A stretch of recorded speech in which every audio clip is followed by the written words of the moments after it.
in 3, in 2, and in 1. And welcome, everybody, to another episode of the FrameCast, where Drew is slightly off center. I don't know why that is. But how's it going, Drew? While I'm fixing your, no, it's not on your end, it's on my end. I'm gonna try and fix it while you speak. Well, I mean, it's a good day. Well, actually, to be fair, like, you know, in 10 days' time was supposed to be when we get Cyberpunk 2077, but no Cyberpunk 2077 this year, this month even, which is the big sad. Oh yeah, dude. But in 2 weeks, there's the next WoW expansion. Ooh, nice. Honestly, like, what the world would have been like if Cyberpunk released, man. It would have been sunshine, rainbows. COVID would have been cleared. Everyone would have made peace because everyone was too busy, like playing Cyberpunk instead of like being mad at each other, and then like the world would be heaven. But No, the world's always mad with each other. the world is always mad with each other. That's true. Always. Oh boy! Oh boy! Oh boy! Oh boy! I can't wait for it. I'm quite curious. I know that someone mentioned that I think Genshin Impact dropped an update yesterday, so I'm quite curious as to like what that will be. Other than that, like I know that I said that like, oh my god, like Cyberpunk is now releasing with so much things happening at the same time, and like it would have maybe been better to like release on April, but right now that it's not releasing. I mean, like I know Assassin's Creed Valhalla has released. Wait, but- that's out? Yeah, that released like yesterday or something, or today. But anyway, like I've been so gearing up for like Cyberpunk that like I don't know what to do now. I'm like, okay, like everything like ending around here. What do I do now? And I'm like, yeah, I don't know. I've been playing a bit of Ghost of Tsushima, a bit of Genshin Impact, like I have been over the past week as well. So, what have you been up to? Playing? Fuck, what have I been playing? I started up Doom Eternal, played maybe 5 minutes of that, went, nah. I might start that again from scratch. It wasn't something I could easily just pick up and go. What else have I been playing? Proteus came out yesterday, Mm-hmm. which is sort of like it's a modern day built but old school first person shooter inspired game, and it's pretty damn solid. Mm-hmm.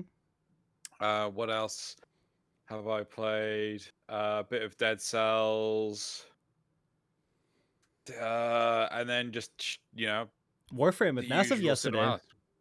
Oh yeah, I was playing with Nazeth yesterday. Warframe. Yep. What were you guys up to in Warframe? We're trying to get him a part for Zaku. Oh, okay. Yeah. So, and I was just recording footage for 10 o'clock this week, and I was just like, yeah, 2 birds, 1 stone, job done. Yeah. On the topic of Warframe, like, this is like the first time, like the first year or half a year that I'm like more or less outside, like looking at it as like an outsider into Warframe. Like whenever an update will come up, like I'll definitely play it, but like I'm not really playing it in between updates anymore.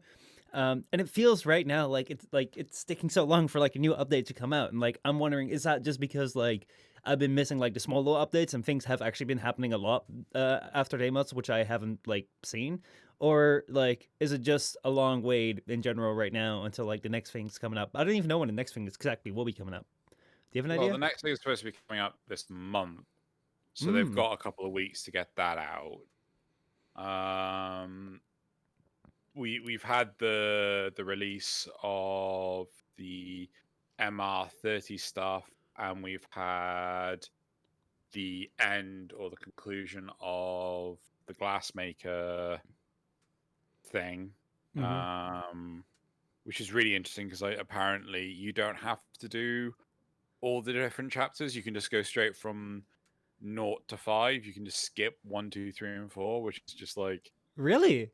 yeah. So someone I know did this, and it's just like, wait, what, why would you? Okay. So like the idea, as far as I understood it, was like, you know, the Nightwave's like the battle pass system sort of thing in Warframe, and like it would have this story where like you'd have to examine crime scenes sort of thing and like figure out clues piece by piece, and like I think there were multiple chapters. I've only done one or two, I think.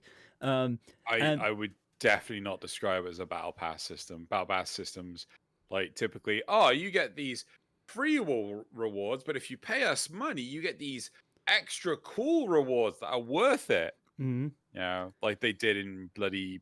I assume they still got it in Destiny too. Yeah, but like And I mean, like I do feel that like it's without like the paid element to it, it is like somewhat a battle pass. Or what, like how would you describe it? Because like it does have a lot of these features, except for like the second no, like premium it's tier. just seasonal content. It's just seasonal content. It's like how you can actually have seasons in Diablo 3.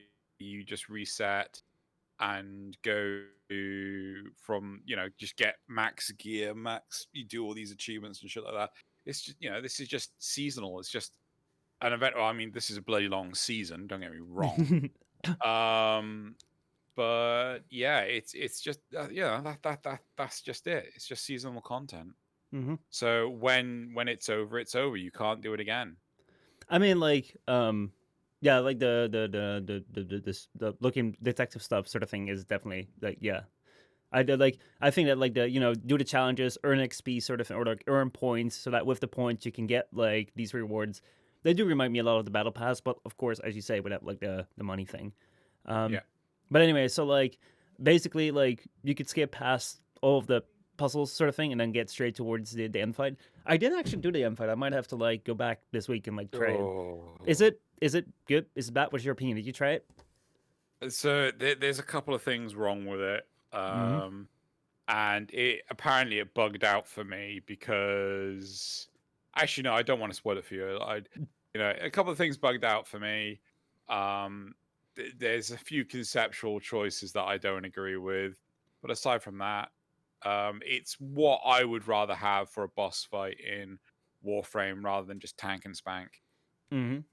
All right. Well, like I'm curious. I'm curious. A boss fight that's not just like you know Tank and big spank. mess. Yep, that's tank and spank. Yeah. Oh hell yeah, hell yeah. Anyway, like I'm curious. New content coming out in November. I'm curious to see what it will be. Like this time, like not following dev streams, all that sort of stuff. On the one hand, like I mean, like I didn't really do that all that much before, but like now I'm not really doing that all that much. It's like it's really curious to see like I often think back because like I'm doing Genshin right now. I'm doing Ghost of Tsushima. Both are kind of like reaching the conclusion sort of thing. Because in Ghost of Tsushima, I've unlocked my fourth class already. So like I've gotten all the classes locked out. It's a fun multiplayer, but obviously it's like not that big. It's like a full live service game. And then of course Genshin Impact is fun, but like as you said, like the combat system is a bit weird. Like as you said, it's just like the clicking thing. It's just clicking, clicking, clicking, and it's just like hammer, hammer, Mm. hammer sort of thing. And then one thing that I find is um, it's a bit weird the way that they do their XP system. So like you can gain XP from like defeating enemies, but because it's a gacha game, they kind of like want you to buy books and sort of thing. So like basically the only real way to actually level is like use these books to like boost up the XP. Because if you just defeat like a big level enemy, you get like 20 XP or something. It's like nothing. So you literally cannot really rank any characters, and that kind of takes the fun out of like leveling for me because it's like oh, I'm fighting this big bad guy. It's like you take him down. It's like, oh, he was so strong. It's like 12 XP. It's like, oh, fuck yeah. What did I do that for? Like I don't know. Like I think potentially the real reason to play Genshin Impact is actually for the plot and no other reason. Like mm-hmm. there are so many things like the gacha mechanics that just feel.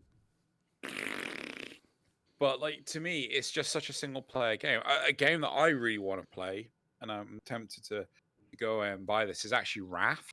Mm. So it's the survival game where you're floating on, like you build your own raft, you got to deal with shark attacks and shit like this. Because like I watch Markiplier and his two friends Bob and Wade play it together, and it just looks like an absolute laugh, right? But it'd have to be something that I think like I'd have to play with multiple people. that. That I think Let's I'd have see. to play Here with we multiple have people. a little That I background think footage. I'd Oh, I have to see. I play see the with wrap right multiple here. people. Here we have a Yeah, little so background it's footage. Oh, I see. multiplayer. I see the It's wrap. Shark multiplayer. attacks. So you Little got background like footage. multiplayer. Oh, I see. Resources. Shark You attacks. hook them in, Bring you got like Oh, get I see. resources, build Shark different attacks. parts. You got like get resources, build different Oh man, parts. that can get quite big actually. Oh yeah, Oh man, like that the can get one quite you can big. also make multiple floors. Like that. Oh Like shit. the one you can also make multiple floors. Markiplier does it with his friends. I assume that our audience can't hear the audio. No, of the there's no trailer. audio to it. Cool, right. Like with the podcast, I'm super I'm like, yeah, I'm not doing audio because like YouTube will just hate on the audio. Like, you'll need to deal with. Oh wait, no, I can deal with this, can't I? yeah. Wait, how do I? Also, Power of Espionage. Welcome. Yeah, let me. It's like click on the name and then click on the banhammer. There we go. Oh, okay, cool. Swiftly dealt with I'm that. learning something new. Anyway, yeah, no, like I would just love to do like a stream or something with people, like just playing Raft and stuff. But That sounds cool. Yeah. I mean, like. I mean, I wouldn't be able to do the streaming part, but you get the idea. Yeah, I mean, like honestly, it would be a really fun thing. The thing which I love about like the stuff that I've been seeing coming out with Among Us is that like at first I thought okay, so like Among Us, like a lot of people have been playing it, and like a lot of YouTubers have been playing it, like with like 10 people. You need 10 people together to play it. And one thing which really got my attention is that some videos just included like everyone's cameras, which I remember like whenever I think that at one point like you helped me with like a pilot for like a podcast sort of thing or an interview thing very early on, and I was like that's like ages ago. It was so cringy. I might still have the footage on like a very old PC. Okay. But it was like I was speaking with you about like, oh yeah, I kind of want to do this interview thing, and then like I want you to record yourself and me to record myself, and you're like, well, you can't really expect your guests to record themselves and then send the file to you because that's like they may not have the time, they may not have the internet connection speed, all that sort of stuff. So you got to record it. So I was like, how the fuck do they do this? Like 10 people record their cameras, but basically what they do is like everyone streams it, and like for the videos, like they just use each other's streams. I was like, dude, this is such a cool concept. Just like play it with like a bunch of people on stream. If you want to make a video and like get others' perspectives, just like go to their stream, grab the footage. Like, oh, it's so cool. So like something like this. Could also really work well. Like I don't know how well it could work, but it seems to work really well. Something which I really really like about this Raft idea, when it comes to like survival, is that you're tied to this raft sort of thing. As compared to like if you do Minecraft, what kind of tends to happen is that one person starts building the house and the other person just like starts digging down, the other person just fucks off and then comes back with horses and shit. It's like, well, we're really like, I mean, it's fun, but yeah, you're not really playing together as a team. It's like, oh hey, you out there, and like I can't imagine on this raft that someone is just gonna like swim off and just like fuck off into nowhere, and then come back with I mean, like you would drown. Like, so the cool thing about Raft is like you've got to sort out your food, you've got to sort out your hydration, you got to sort out like all this sort of stuff. It's really really really interesting. Mm-hmm. So, but anyway, should we move forward from this? Yes, let's do so. So this week has been like a bit of a quiet week. There's not much going on, but we do have two interesting topics for you guys. One is Genshin Impact leaking players' mobile numbers, which is quite interesting. And the topic number 2 is Konami hates Hideo Kojima so much that they are actively sabotaging games that he made for them. So those are the two topics for this week. I think we've just gone over what we've played, sort of thing. Let's get into the community comeback, also known as the YouTube comments. First comment that we got was from Edward Paddock, who said, well done. Thank you. We appreciate that. Second comment. Okay, yeah, thank you. Sorry. I like, hey, someone goes out of the way to say well done. I think that we got to say thank you. Like, we appreciate that. You're welcome. Second comment. This is a really interesting one by a female. Last week we spoke about Apple, and we spoke about like how like the like there was some random tangent where like the Apple iPhone has like this thing, if you swap out parts, then like like it will have malware in there that will like glitch out, sort of thing. So like kind of companies like refusing to like have people like have their thing. Also Facebook with the Oculus thing where you can't use it if you're not signed in, sort of thing. Like, why are companies so evil? And a female wrote on that on the topics of Apple. Did you know that in ancient times every fruit was called an apple. This is why identifying fruits in old texts is so difficult, since all of them are just called apples. Um, Another fact on apple and apples: in Latin, the term apple is malus, but it can also mean bad or evil. So next Apple iPhone Interesting. that you buy, in Latin could be an evil iPhone. Which, I mean, hey, how relevant.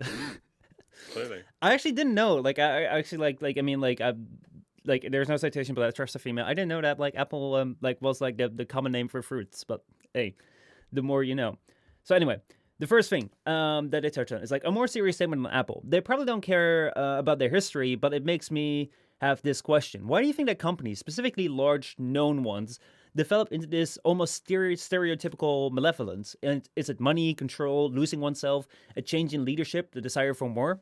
I actually thought this was a really interesting question because, like, I mean, like we've brought up like EA and Activision a couple of times on stream as well, where it's like they're doing practices which like can clearly be seen or just like bad practices. Like, why do these companies, which I can't imagine that like Activision or EA, like I think they kind of started out like as like a small group of people like making a game too. It's like, how does it happen? Why do you think that like companies tend to develop into these structures, like these stereotypical bad companies? Like, what do you think, Drew?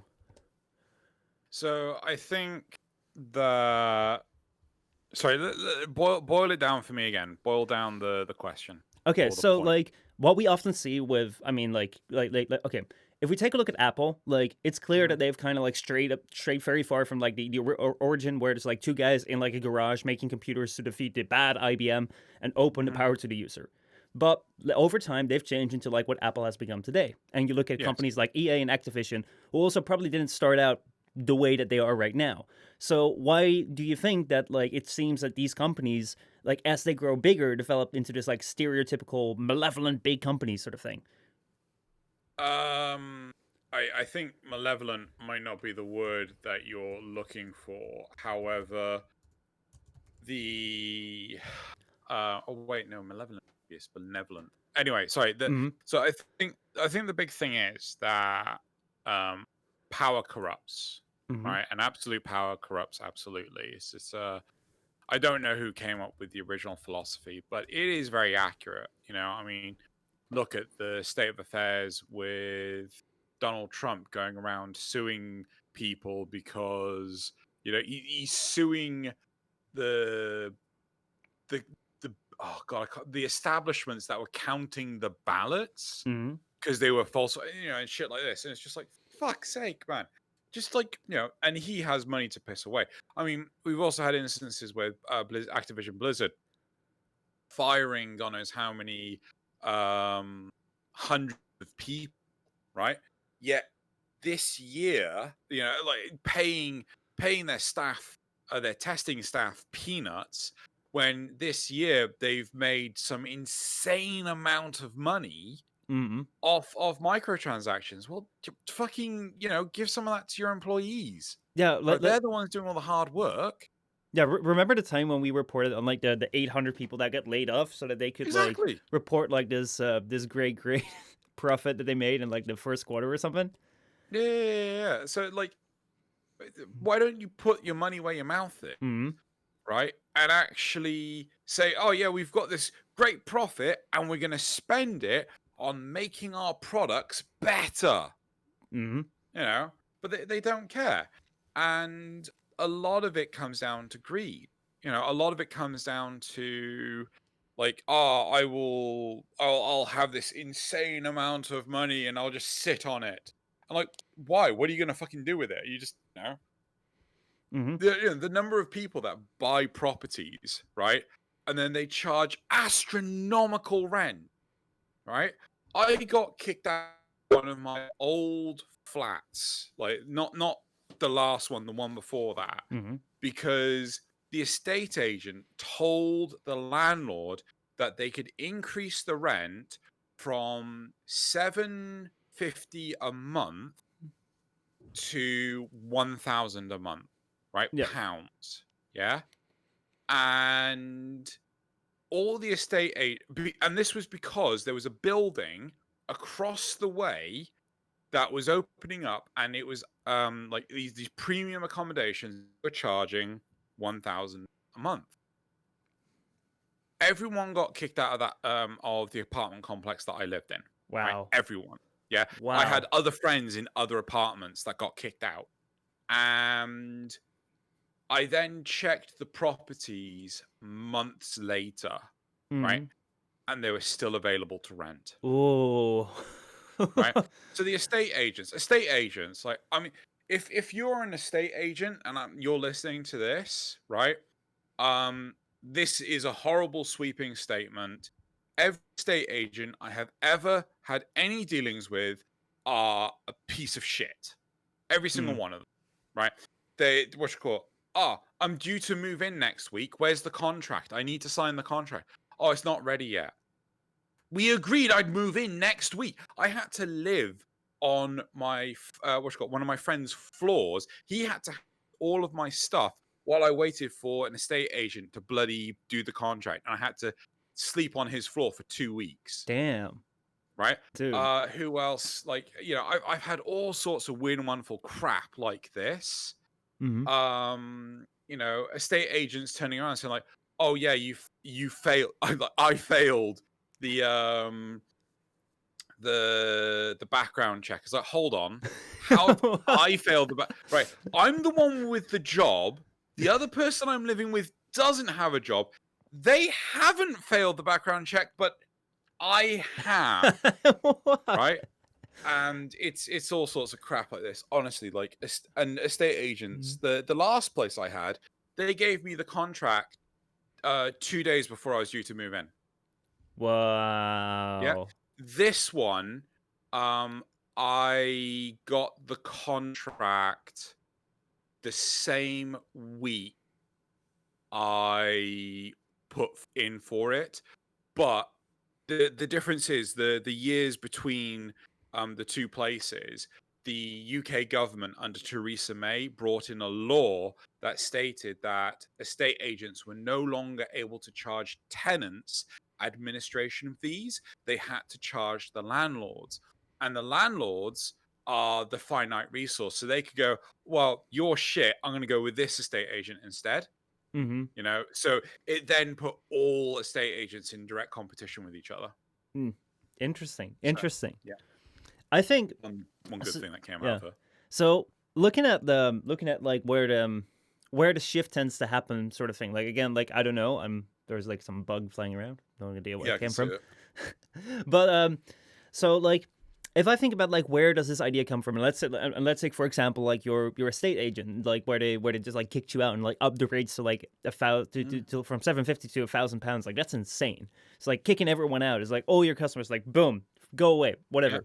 Yeah. It's like, why would you do that? And like what would turn someone to do that? And like I try to think like whenever it comes down to like when people would start out, like I don't think anyone that like just starts out their business, that just starts out with like they just invested into something, they're just starting out with their first customers, I don't think they would treat their customers that way. Because like if you do, then probably like you're not gonna have a good business. I think the only Yeah. reason why people tend to do that is because they feel they can. So like look at your estate agents. They were like, well, we can keep them right here and we can have like 750 a month, or we can kick them out and then we can get new people in and then we have 1,000 a month. And they probably thought they were pretty certain that they could get 1,000 a month. And they were like, well, let's go for it because you guys are replaceable. And I feel that that's something which definitely is something which can very likely happen when like things scale up, because of like first off the reason that it's possible. Like let's say like let's combine let's look at like a YouTube channel, for example, which like I know a little bit more of. Like let's say I started a new YouTube channel and I have like you're my first subscriber, like you Drew are my first subscriber, and like you're not happy with my videos, then if I'm not making you happy with my videos, then oh my god, I could lose 100% of my viewer base. Yeah. So like I do my very best to like keep you happy. But then like let's say that I get like 1 million subscribers and you're not happy with it. And I'm like, well, if you lose you, I still have like 900,999. I got a bunch of them. Yeah. It's like that's fine. I can do without that. So I think that like opportunity, that possibility is something which like a danger with that being open once companies get bigger.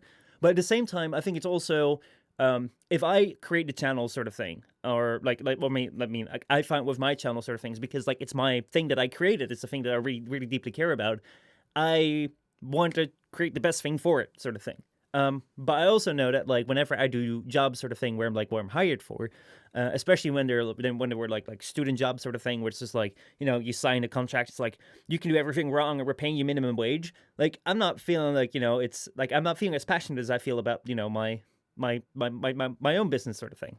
So I think that like especially if the company grows big enough that you can treat people that way and still turn a profit, sort of thing, where people are like or these things are like expendable, and at the same time you have the opportunity, like you have people within the company who's it's not their company, sort of thing, so they can just like, well, let's see if I can make the most profit. Let's see if if I kick out all these tenants and then like get like instead of 750 a month 1,000, that could get me like a bonus. It's like, and if like this company goes down, I can show other companies that I made this much profit for this company and I'll just move over.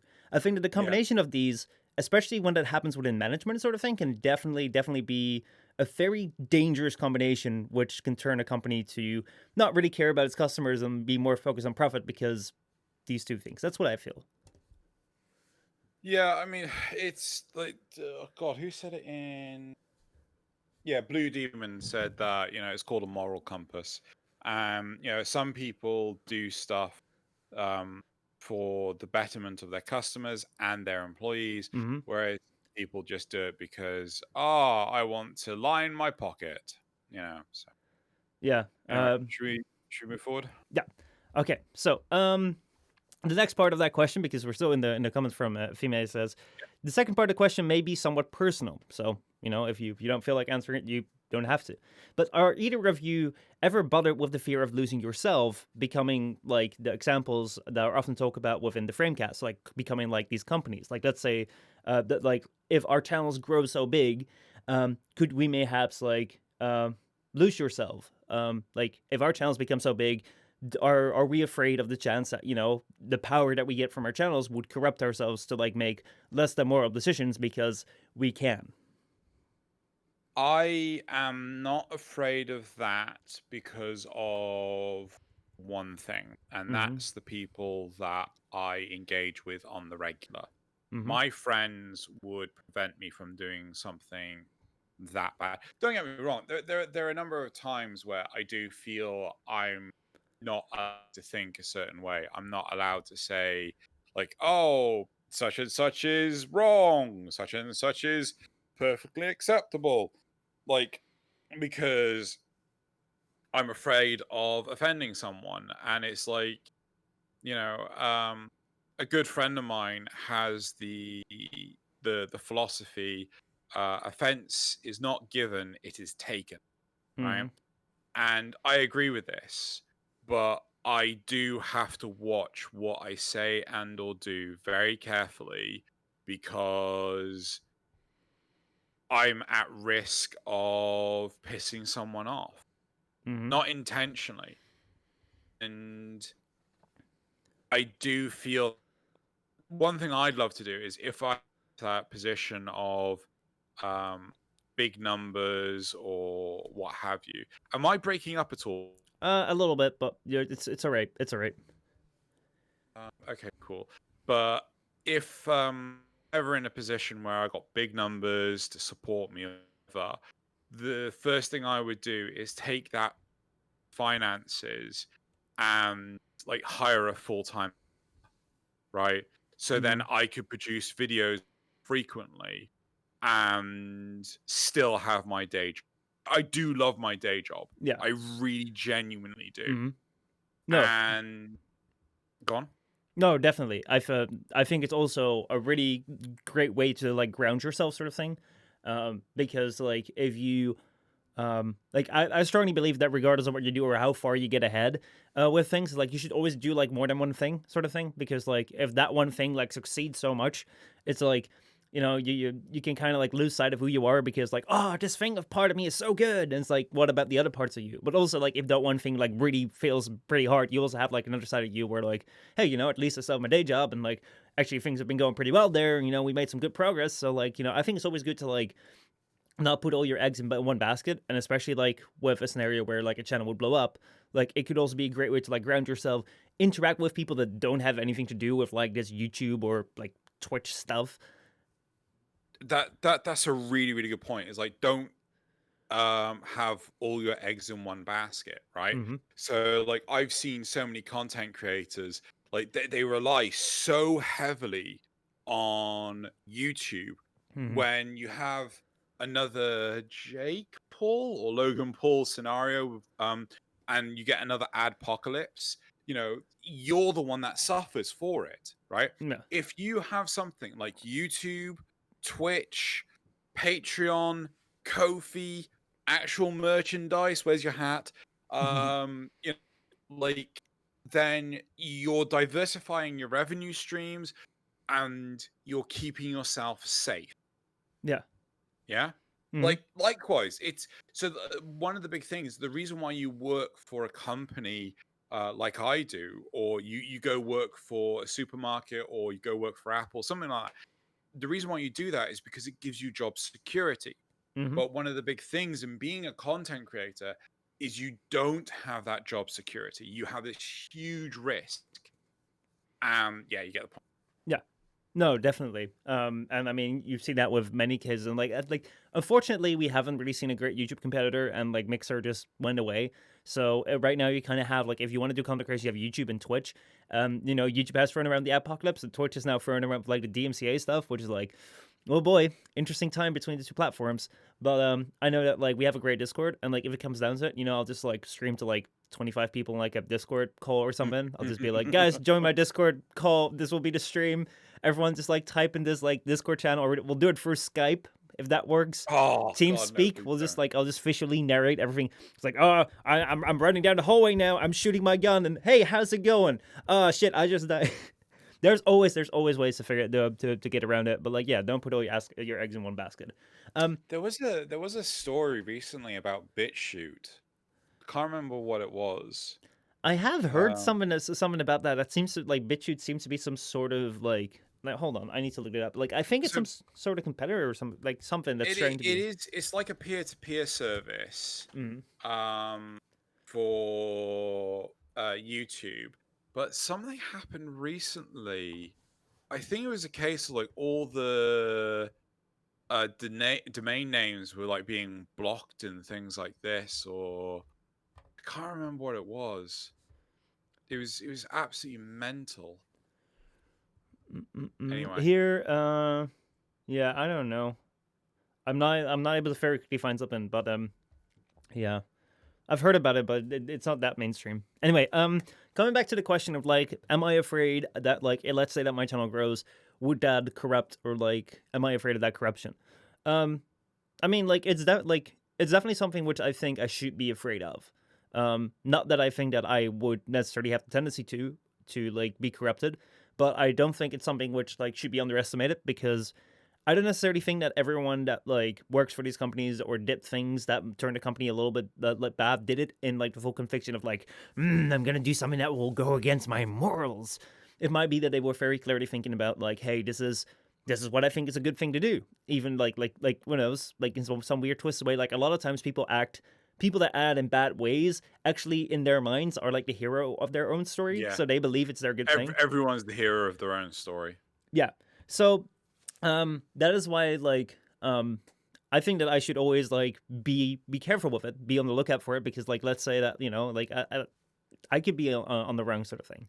I do think that like one good way in which like um I try to prevent that is like my strategy with like YouTube and Twitch. And like I'm not saying that this is a smart one at all, or like whether this is the right one at all, but like the thing that I believe in is that like I wanna like build a strong foundation and build on forward for that. So like as an example, like the Twitch stream that we do right now, or like the Twitch streams that I'm doing, if you're not watching this live on Twitch at the /Michel Postma, the thing that I do right there is like I'm not one that will instantly go for numbers. I'm not one that will like farm directories sort of thing. I'm not one that will like try to like grow the channel as fast as I can with like as many people, as many hosts sort of thing. Because what I found is that like if you try and like strive for like the biggest growth, like the connection with like your audience is going to be like far less, which means that like the chance that like your audience will drop you is like far higher, which I've seen happen multiple times with like various big channels. But at the same time, it's also like what I know right now, whenever I stream on Twitch right now, is like I'm very happy to like say like what I feel right about saying, because like I know that like even if I do say something which like is a little bit fucked up because I didn't know it was like fucked up or like it didn't quite work out, I know that like my community knows who I am and they'll be like, hey, hey, this thing that you did, like, you know, maybe you should change it. But like they know me. And I really, really like Yeah. that because of that, like you'll have a community with you where it's like you can just like you can make a mistake, but they're also not afraid to tell you whenever you do something wrong. And like whenever they tell you it's not like you're canceled. This is like, hey, dude, like you did something wrong. And likewise, I have you, I have like Sandy, I have Joey, I have like also like a bunch of people that don't engage with YouTube that kind of watch my videos that will like reach out to me. It's like, hey, dude, what's going on here?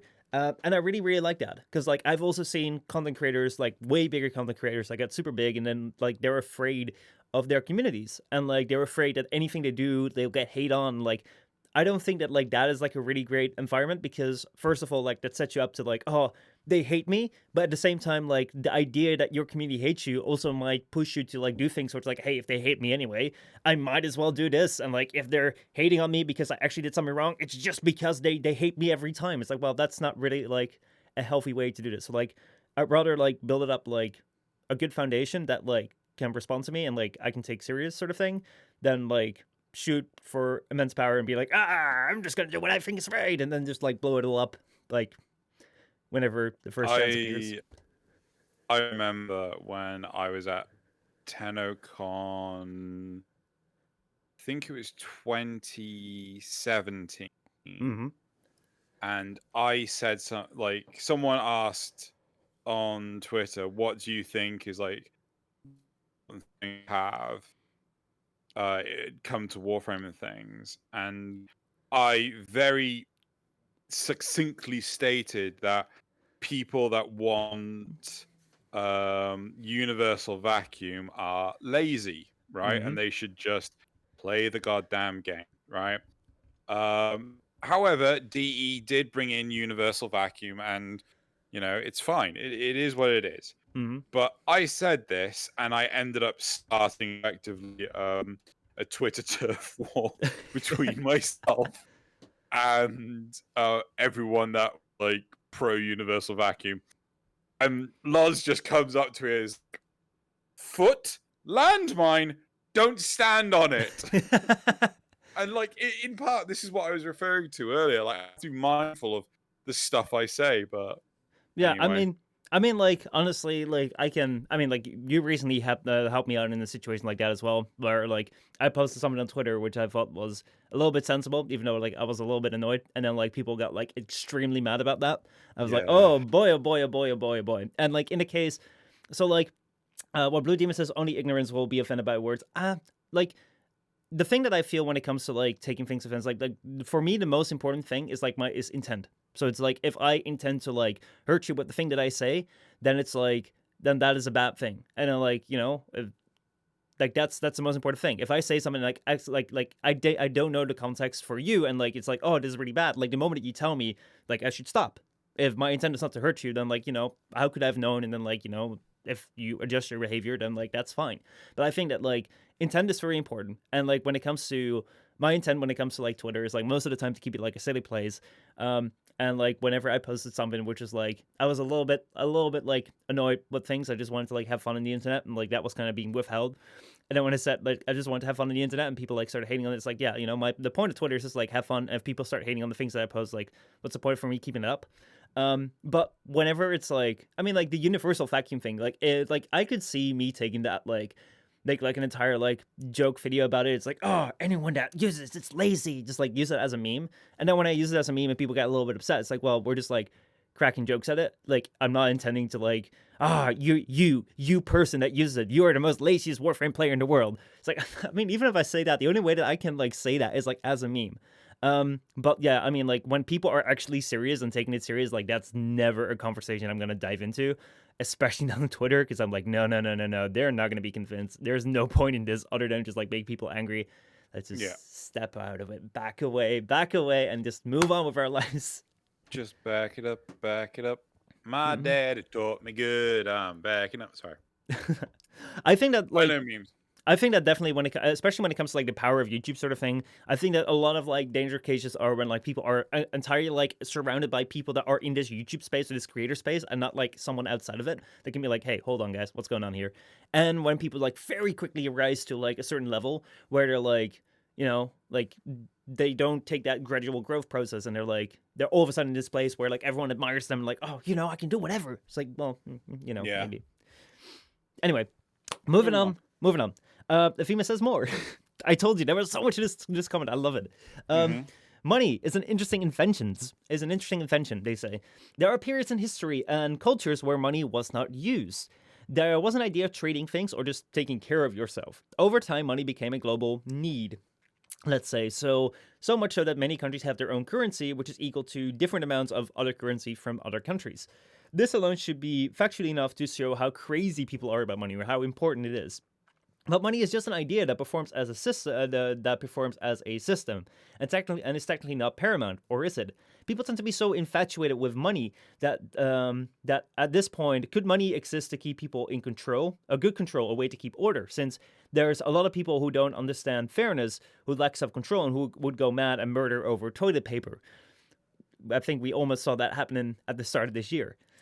So yeah, what do you think about money? What's your Money is simply a tool that is used to buy goods and services for like equivalent exchange, mm-hmm, right? It is not the most important thing in the universe.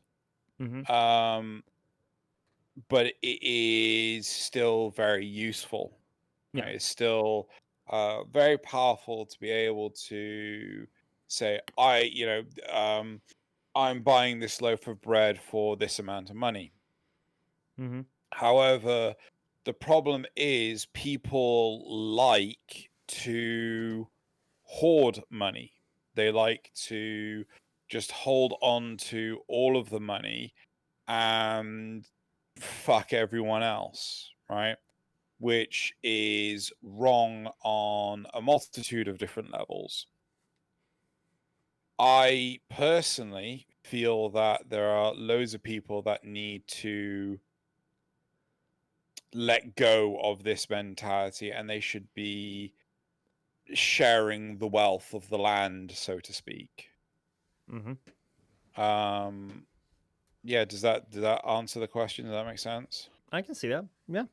It's Yeah. like I think that when it comes to money, especially in today's world, it is a very key tool, in the sense of like how could you let's say, if it wasn't there, how could you like walk up to like the supermarket and say like, hey, I want to get this loaf of bread, and I just wrote like so many lines of code for the company I work at, so that equates to like that I can buy this bread, that I can have this bread now, and the cashier is like, hell yeah.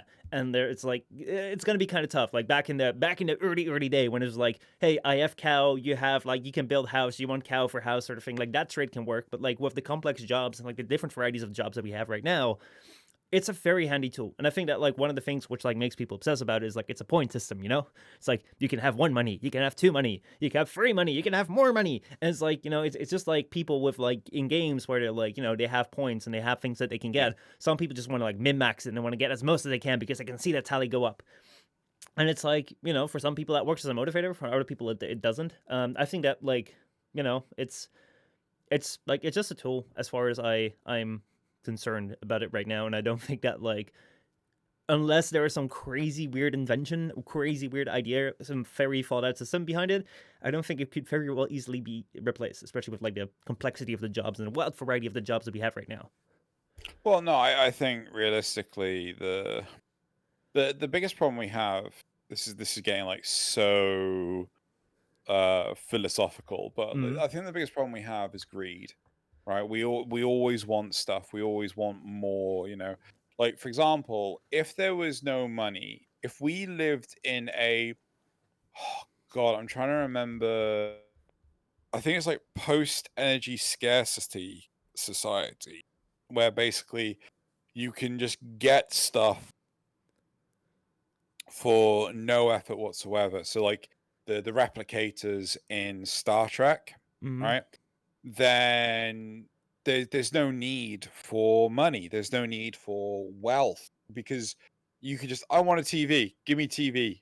There you go. There's a TV.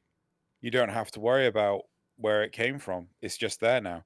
So things like, um, oh God, I have to remember. I think it's fusion, Mm-hmm. nuclear fusion, or is it fission? I think it might be fission. I'm not quite sure. One of them, which is like it produces more energy than it takes to create the reaction. Like whenever we get that, cold fusion. Yeah, I'm pretty sure it's fusion actually. So whenever we get fusion, whenever we crack fusion, like then all the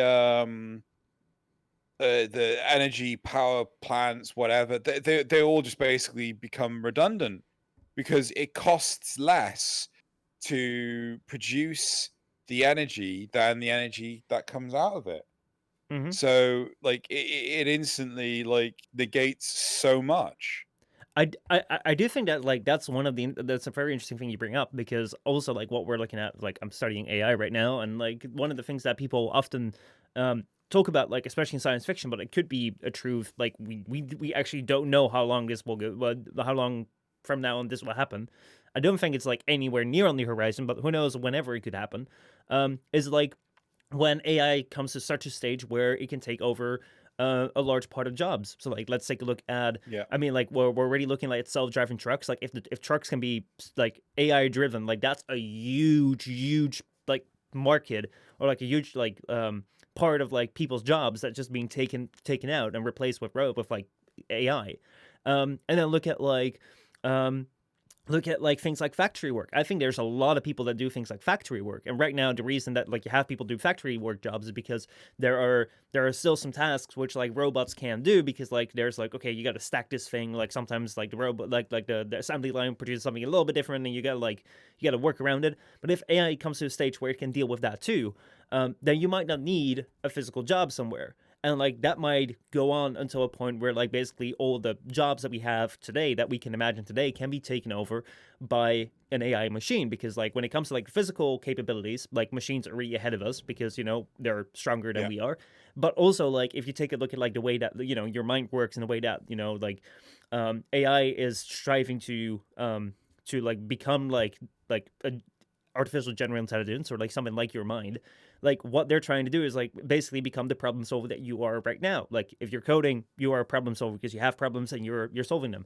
If I'm making a video, I have the problem of I don't have a video and I want to have a video. How do I make a video that like does these and these and these things? And like if I can have an AI that can sort that out, then like my job is gone. And if that happens, like first of all, like it would be on the one hand a great time, because no one needs to work anymore and the society can still run. But at the same time, what are we gonna do? And if your job is being taken away, like how are you gonna get paid?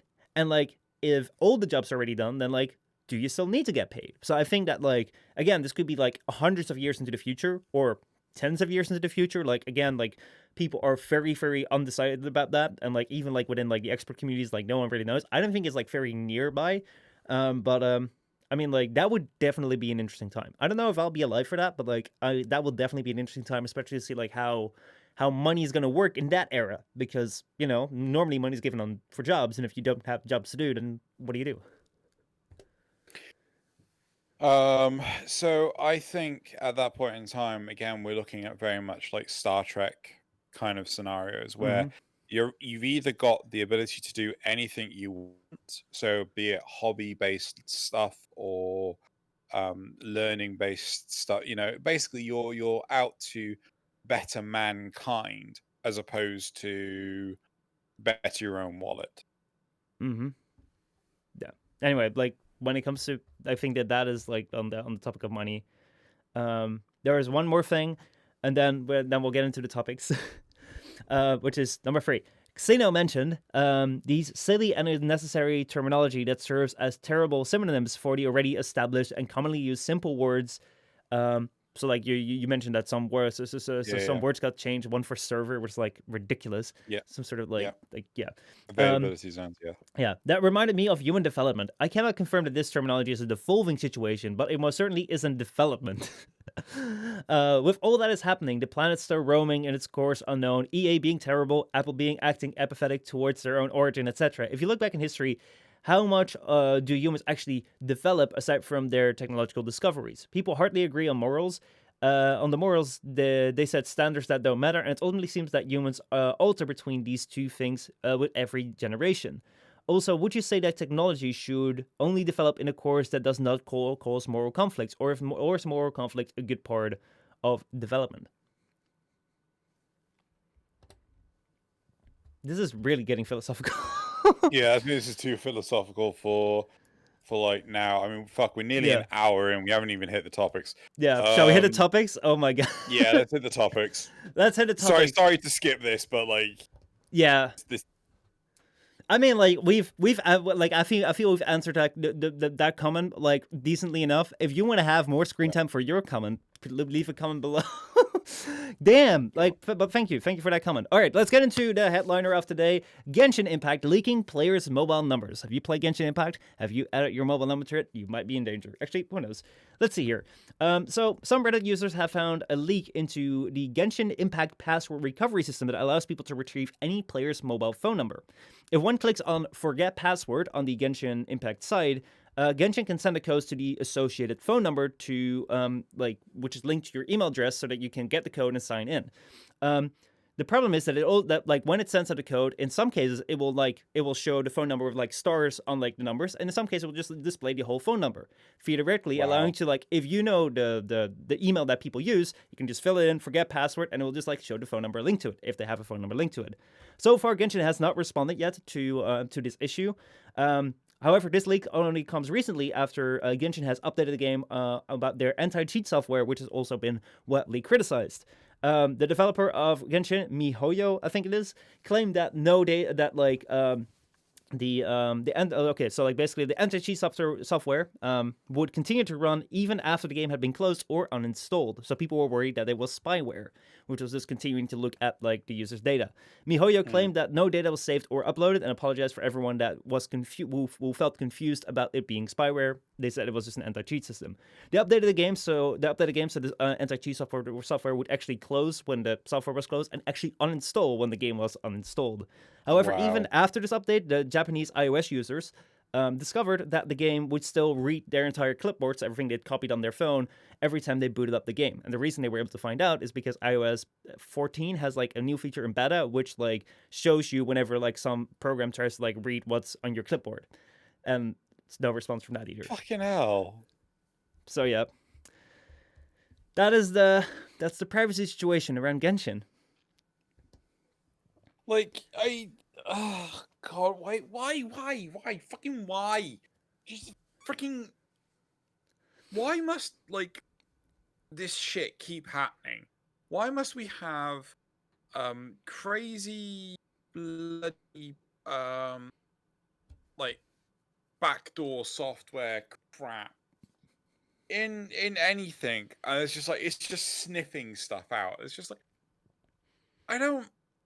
Oh god, it's just exhausts the I living feel shit I out of feel it might be the result like of the arms race sort of thing between like hackers of games and like the game's anti-cheat software sort of thing, where it's kind of like a race to like the highest level of control. Because at first, like I don't know how this all went down. I'm not an expert on like hacker history, but I can imagine at first like people released their games and then some people would like change a little bit about the code sort of thing. So then they kind of like did some low level encryption, and they beat that, and like it went higher and higher and higher, and now anti-cheat, as we've seen with like Valorant and as we've seen with like Doom Eternal, like they say, oh, right now we need like kernel level access and we need to like constantly scan the system because like people could be running something right before start, and then they hit up the game, it's already running and we can't notice it, so we need this and we need this and we need this.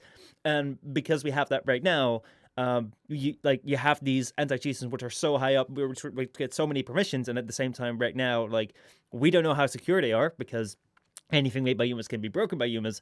And secondly, it's like we don't know exactly what they do because it's not like they'll say that. It's not like they're like, oh, let us run you through what our anti-cheat system does, because for most people they don't care. So like it's better for them to just like keep it hush hush.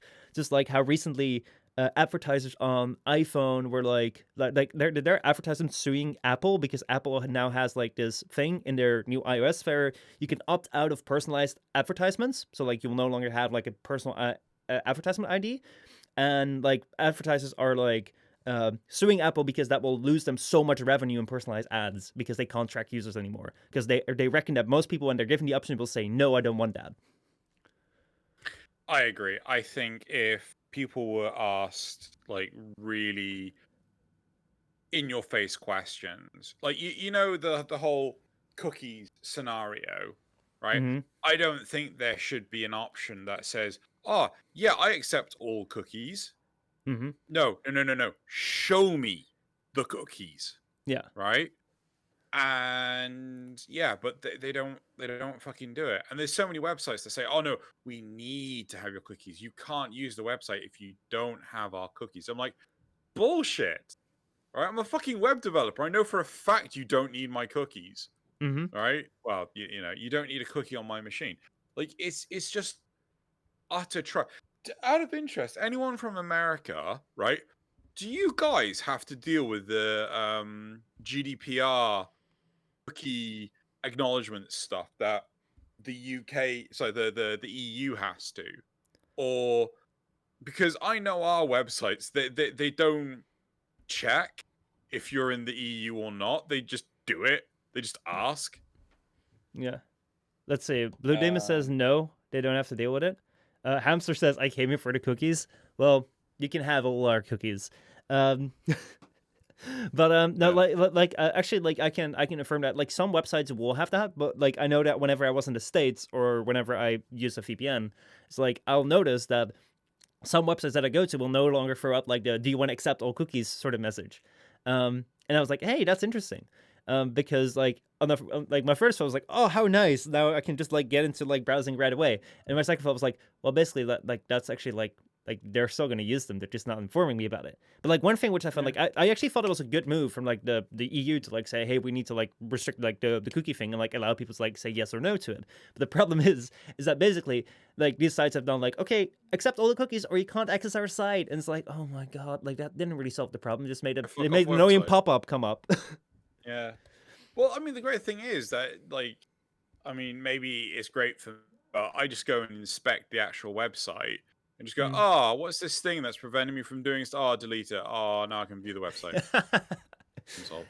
Hell yeah, hell yeah. Anyway, back to like Genshin. Like I do think, like I don't know like how much of this is like incompetence, but I do think it's kind of like I don't know whether it is. Well, of course, like well, I don't know whether it's like people like trying to like really hard to go after it with like because it's like a Chinese game and like people always have the stigma with Chinese games like, oh, they're going after your data sort of thing. Um, but at the same time, like these sort of like data leaks sort of thing, where it's like they display a phone number where you just like put in your email address. The fact that they're like, you know, they have these anti-cheat software things, like, oh my god, like why? How bad can you fuck it up? Yeah, it's just. Oh yeah, Mark Lou said something about like the never ending. We've updated our privacy policy email spam.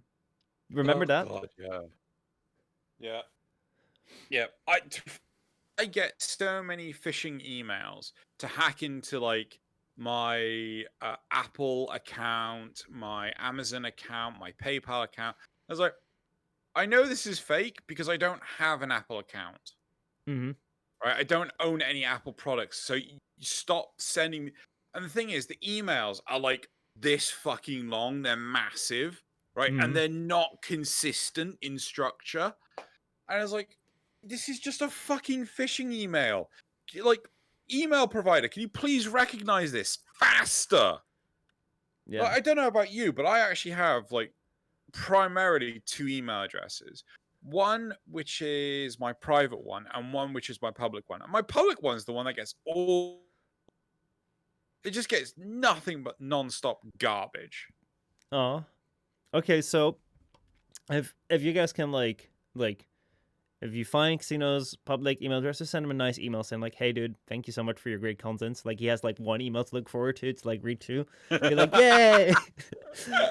But no, like I have like a bunch of email addresses because like I set them up over the years, and there was a Yeah. time when Gmail just came out. We created some of them. So like I always have one where I just like do trashy account stuff, and then like one for like less trashy accounts, and then one for like even less trashy accounts. Like I always like spread out like the garbage phishing emails everywhere. But yeah, it is. It's like phishing emails like almost like an entire other thing where it comes to the like the the scammers sort of thing. Like I've been watching a lot of like these scam YouTubers, these scam baiter YouTubers, where they just like fuck with them so hard, and it's so beautiful. I love them. Um, but yeah, it's um what do I want to say? Oh yeah, someone mentioned in chat where it's like, oh yeah, Blue Demon says that's why I installed Genshin Impact on my PS4 instead of my PC.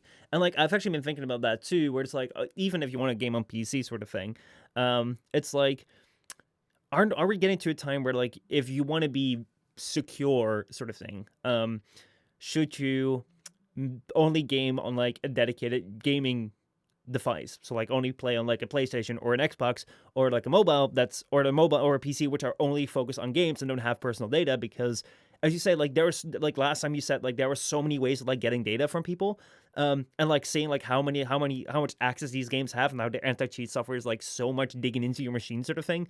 That's almost like I'd be much happier to like throw it on a console where no, there's no interesting stuff. It's just like old games sort of thing.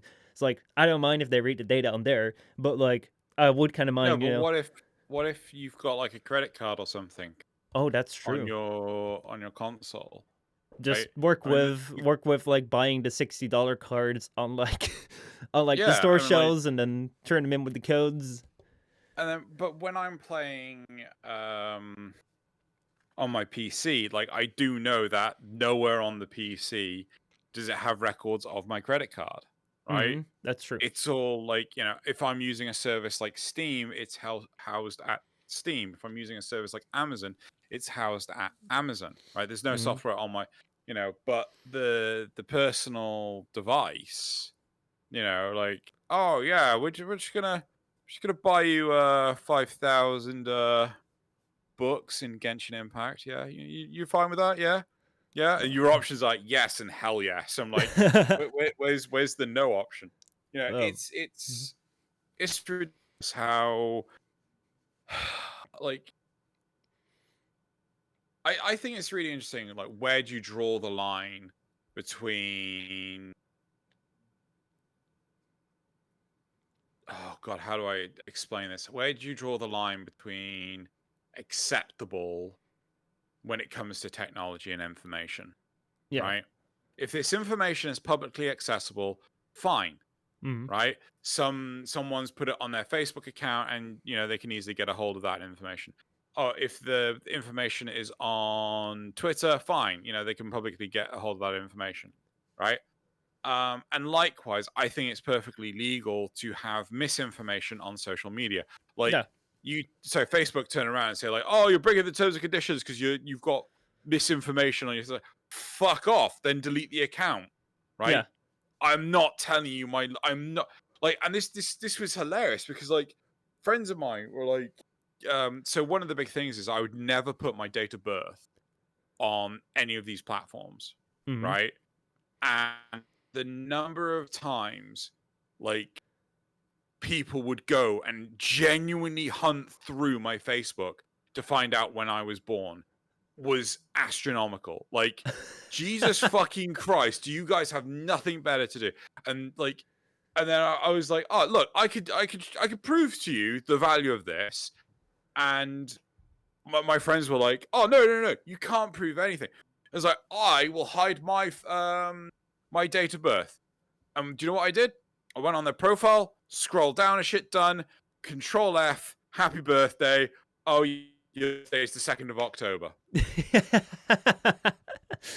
Yeah, I mean that is an easy way to do it. That is for sure an easy way to do it. Honestly, like the thing that I find, especially when it comes to Facebook, saying, "Oh, you got to use real information," like I've said it before. It's like I grew up with the internet, and the internet was like a fun thing you'd use, but like it wasn't something you take too seriously. So like seriously, that's the way I view social media as well. It's like It's just right now that because I do Twitter and YouTube that I have a Twitch and YouTube, which is why I have a Twitter, which is like in line with like these accounts, so like everyone can kind of find Mhm. me because I want people to find me. But when I was on Facebook and when I was on Twitter when I was a young kid and like I wasn't doing this shit, I would just use random ass names and just like sometimes have accounts like fuck with each other sort of thing, or like use accounts like fuck with my friends sort of thing.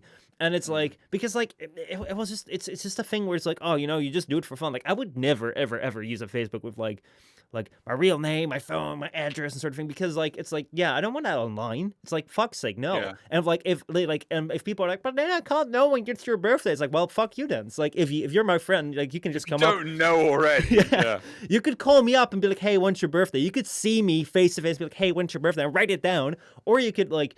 Those are things like if people really care, then they can ask you, and those are the people that I want to like know these things. And if people don't care about that, it's like, well, then Mm.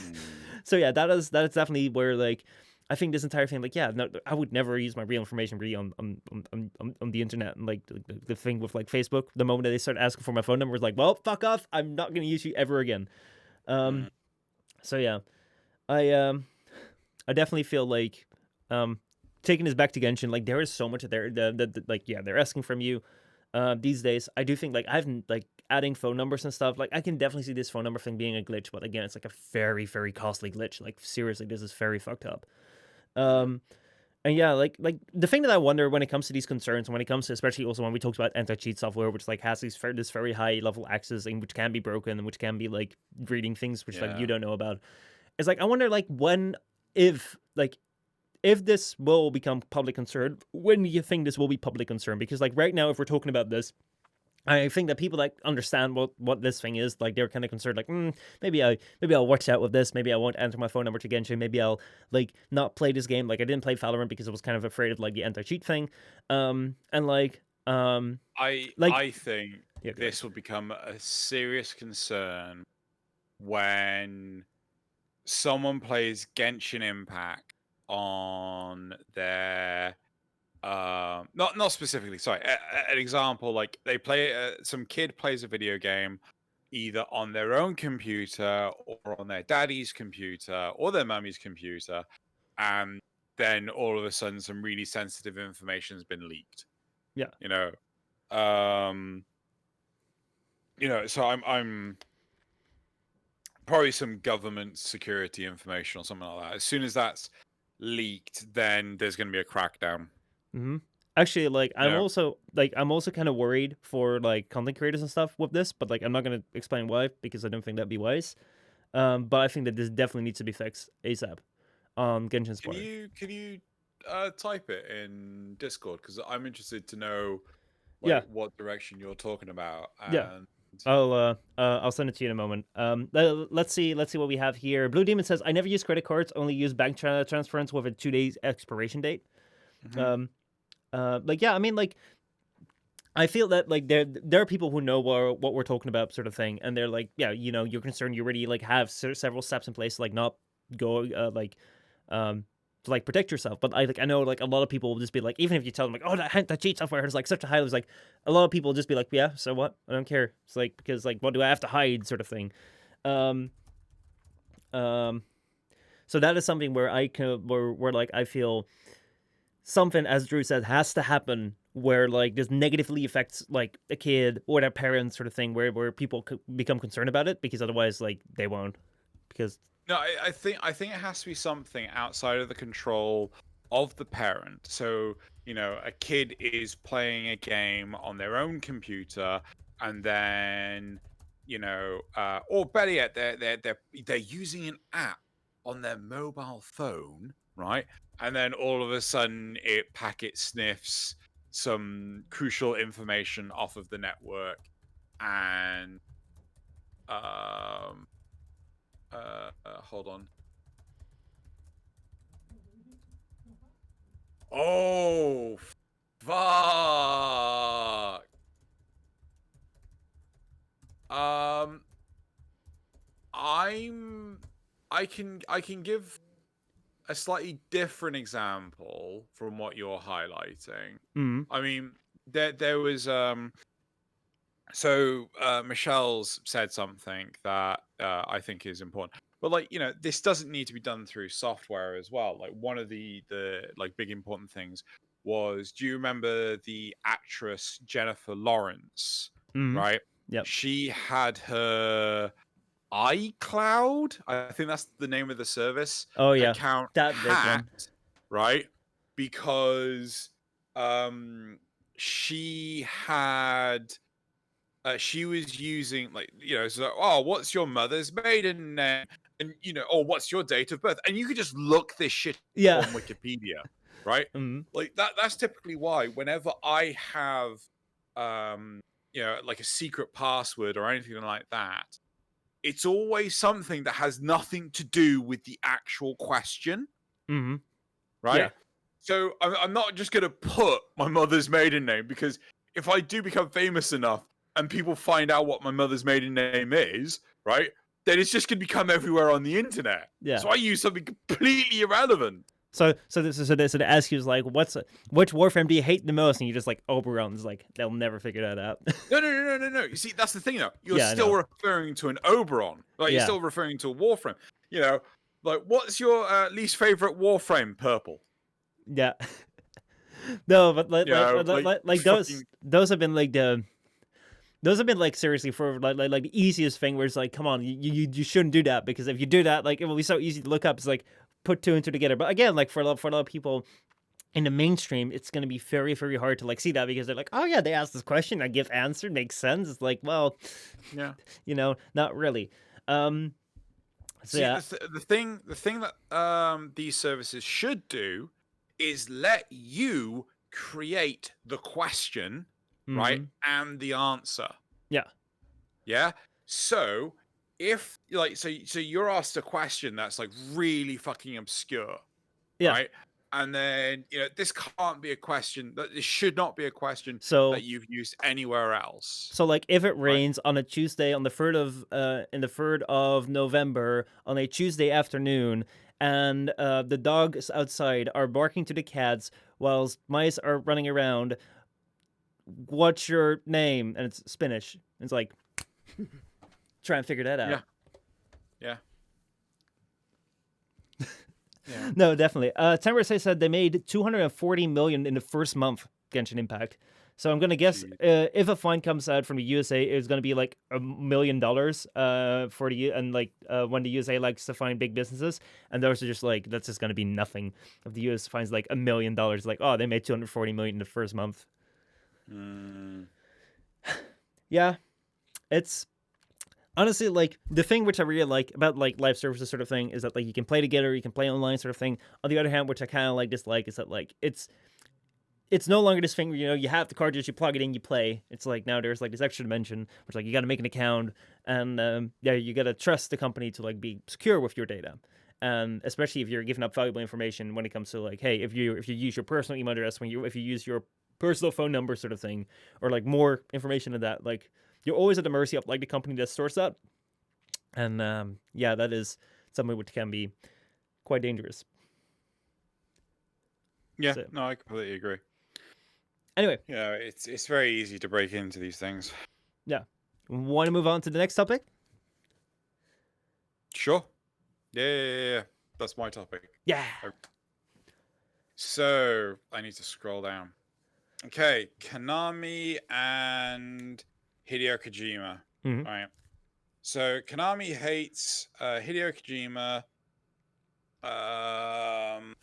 and loves slot machines so much that they are actively sabotaging games that he made for them. Hideo Kojima is well known as one of the gaming's most reliable and inventive creators. Reliable? Hey, you said it. You said it. Well, I mean, it was the source that said it. Yeah. From rock solid gameplay, ridiculous characters of the multiple in the Metal Gear series, to the strategy, strangely popular setting and story of Death Stranding. He has a unique style and methodology that has been repeatedly praised through the years. However, in 2015, he left the company and headed Metal Gear Games. Wait. He and the head of Metal Gear Games left? he left the company that headed. Sorry, Oh. he left the company that headed Metal Gear, the Metal Gear games, Konami, under great duress and a lot of controversy caused by the conglomerate, Mm-hmm. also known as Konami. There was a year-long feud between the company and the creator, resulting in the amazingly petty move of Konami literally removing Konami's game from the last Metal Gear game he created for them. That's not true. That's not true at all. He created Metal Gear 5. His name was fucking everywhere in that game. Okay, well, Interesting. interesting. Since his departure, unless they've done it like more recently, but since his departure, only two notable pieces of content related to Metal Gear. The first is Metal Gear Survive, a game that has particularly bad reviews due to its generic survival crafting nature, poor gameplay, and tone deaf release after Kojima left. And the second is nothing but the overlay for literal slot machines used in casinos, putting in time, effort, and voice acting to turn licensed characters from into little more than gambling mascots. Mm.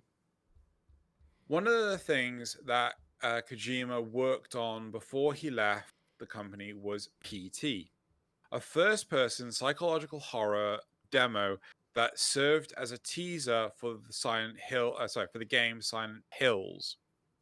This was a long-anticipated sequel to the Silent Hill series of horror games, and fans were very excited to hear that Kojima would be heading up the project. It was released on the 12th of August 2014 as a free demo for the PlayStation Store. The teaser demo was incredibly well received, over 1 million downloads during the time it was available, and fans were devastated that the project was cancelled when Kojima left the company. When Kojima left Konami, the company removed PT from the PlayStation Store and removed the ability to reinstall Oof. if you'd previously installed it and deleted it. Fans of the demo have since tried to recreate the atmospheric horror game themselves. One person by the name of Kimsa with a Q successfully ported the entire demo into the Unreal Engine 4 and set up a playtest to ensure there were no bugs. Konami shut this down very quickly and has gone on to place cease and desist orders on multiple other fan made versions. Things have progressed another step further this month as reviewers have been able to get a hold of the new PlayStation 5 and bring their old games over with the PlayStation's compatibility mode. Multiple owners of PT have confirmed that they were able to not only transfer their copies of the game onto the new console, they were able to boot it up and play the game from existing saves. That was until a few days ago when the game suddenly became locked on the PlayStation 5, tagged playable on PlayStation 4, Oh man. which is the tag used when a game is not backwards compatible. Wow. This update appears to come after the review consoles are forced to go through a factory reset, which deletes all the game content and on the consoles. And from that point on, the demo is marked as not compatible. While Sony did state originally that some content, including game demos, might not be backwards compatible on the new console, PT does not appear on that list, and it was clearly recorded as working by multiple users, including the reporters at Polygon. Reviewers that did play through the game on the PlayStation 5, I assume demo, but Yeah. noted that there were no glitches, no performance issues, and nothing appeared to be wrong with the game in backwards compatibility mode. When asked for comments, a Sony spokesperson told Polygon that the change was a publisher decision. This means that it was not a Sony issue that caused the change. Konami literally made the decision and requested the change from Sony. In summary, Konami does not like reminded of their ex. Honestly, like, I think Blue Demon actually said about the thing where you were like wondering like, did they remove their name? Blue Demon says it's actually true. If you look at all the relaunch that Konami makes after Kojima leaves the game, his name got erased from all the games. So they actually did that. But I played PlayStation, so I played Metal Gear Solid 5 like years after he left, and his name was fucking everywhere. Okay, well, I mean, like that's what they say. So, I don't know. Like, I don't know. Like, I don't have the source myself. So, Yeah. anyway, personally, I think that there's like a very, very like dumb move. Like, I really, really hate it. Um, the thing that I feel, especially when it comes to like downloads of games, like we just talked about, like put in the cartridge and like play it when it came to like privacy and stuff.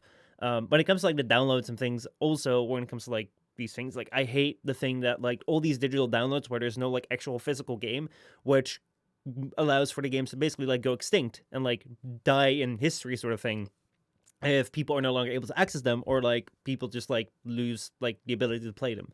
I really, really hate that when it comes to like the preservation of games. I think it's how do I begin this appropriately?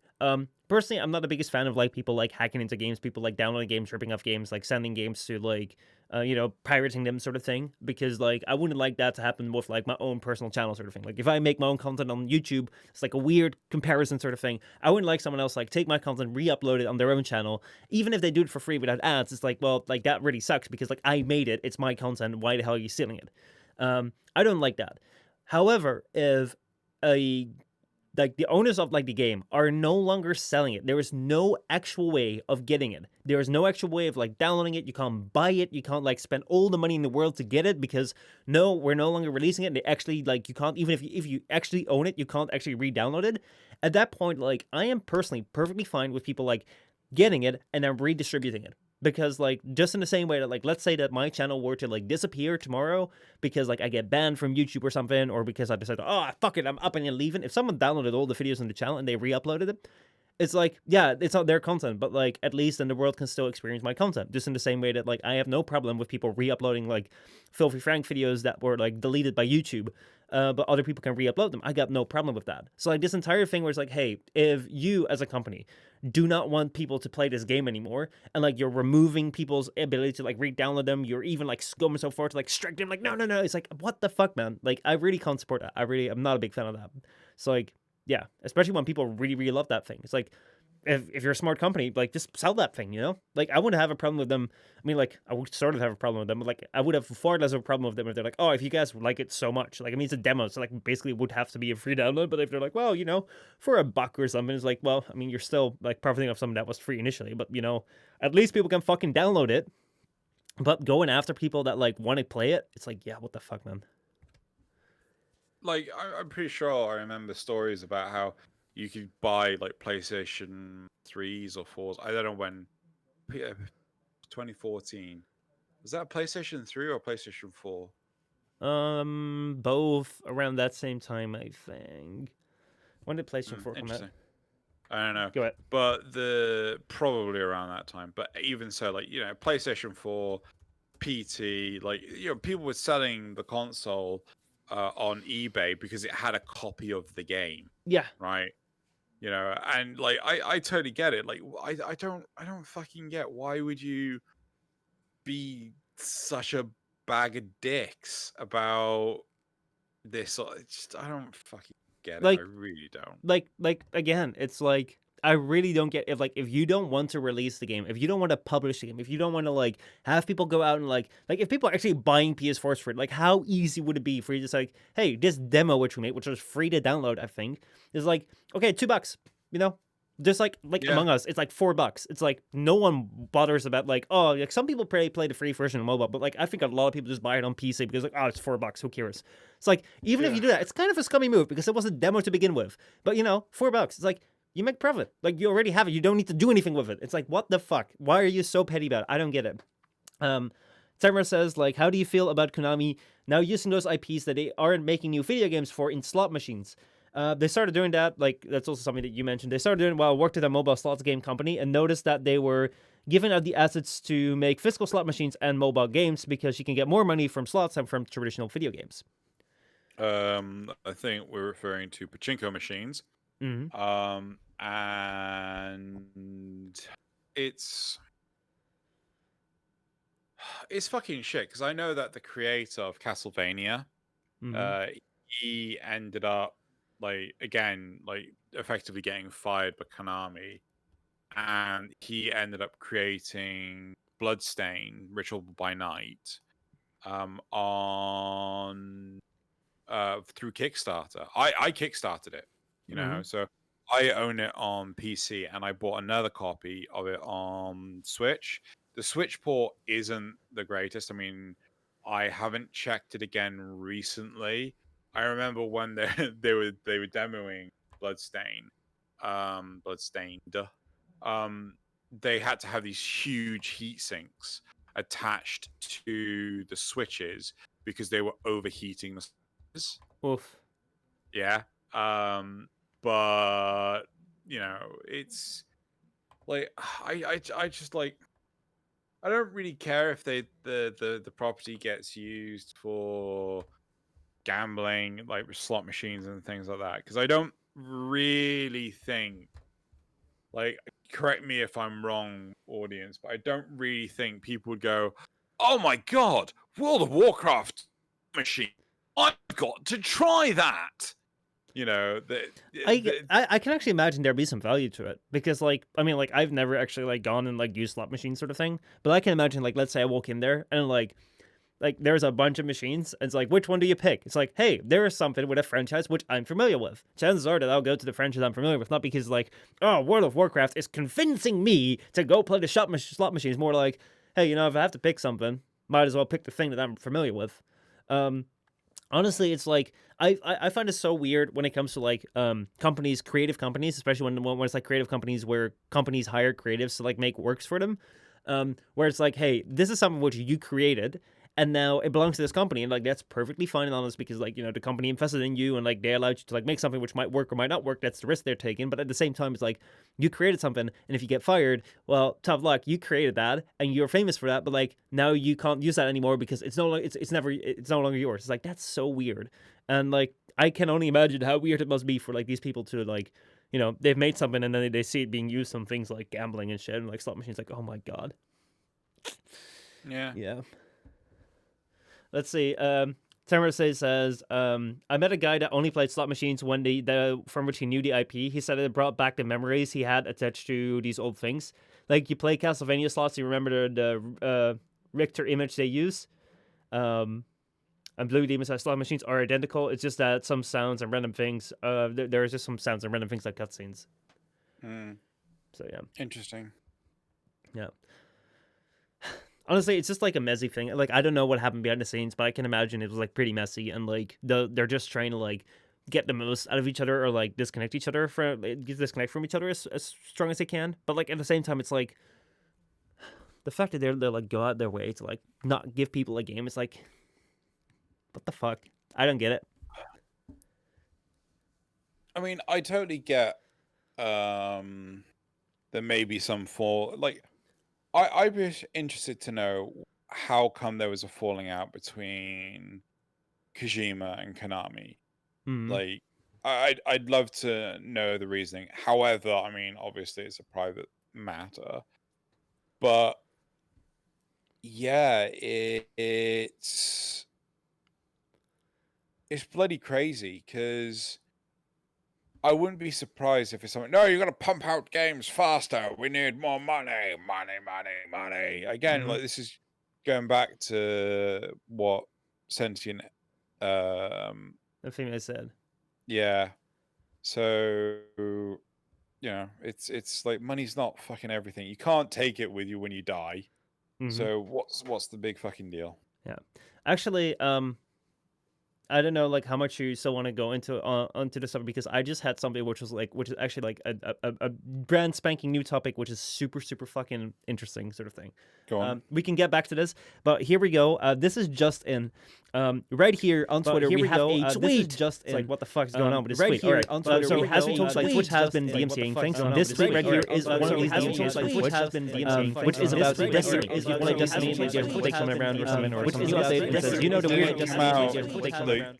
Today or yesterday or something. Yeah, I think so. So there's an area in there, the weird Discord area on the Tangled Shore in Destiny. So there's an area there. The music that was created for the game can actually get copyright striked, or DMCA strikes and actually get copyright banned, as happened to this person.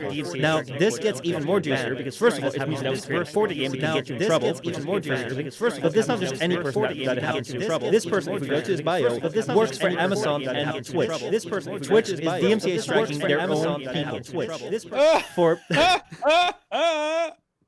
for playing music, for like having music in a game that was made for that game. It's like, I wonder like how the fuck this is gonna hold up, but like this is really weird. So I think the expansion just came out. Fuck, it's 35 quid. Oh man. Yeah, that's just like the regular, and then the one with the season pass is like 43 quid, and then the legendary edition is 60 quid. Bloody hell, these prices are ridiculous.